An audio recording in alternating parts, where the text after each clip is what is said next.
हामी माछा मार्न हिँडेको हेर्नुस्।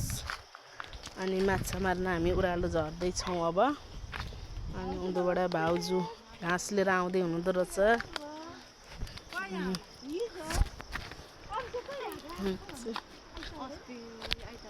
कहाँ गएको छ? मैले नाकमुखै देखेको छैन।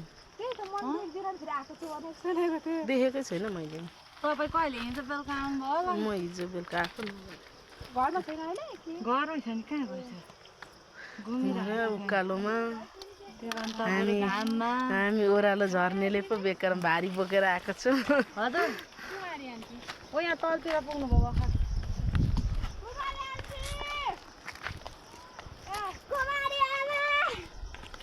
नक्कली हेर न, यो चाहिँ बोर्डिङ नगइकन नक्कल पार्दै हिँड्दैछ। मेरो पैसा मात्रै खर्च गर्छ। हेर्नुहोस् त, यस्तो छ छोरीको पारा। अनि बुइनी पनि लु जा एक्लै अहिले माथिबाट बागाएर खान्छ। रिसाएर हिँडिसक्यो। अनि यहाँ बुइनीले चाहिँ कराउँदैछ।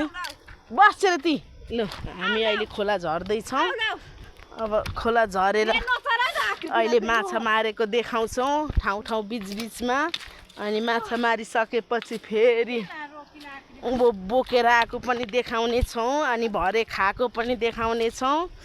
अनि हेर्नु न, सिन कति राम्रो छ, कति राम्रो छ। राम राम राम, बयान गर्नै नसक्ने। यो चाहिँ हाम्रो घरदेखि अलिक तल पर्छ, बेसी हो। हाम्रो चाहिँ अलिक टाढमा पर्छ। अनि हेर्नुहोस् त, हरियाली। अहिले त पानी परेकोले रुखबुट्टा सबै हरियाली। उहाँ चाहिँ मेरो भाउजू भन्नु कि बुइनी भन्नु कि दिदी भन्नु कि साइनो धेरैतिरको छ, जे भयो नि।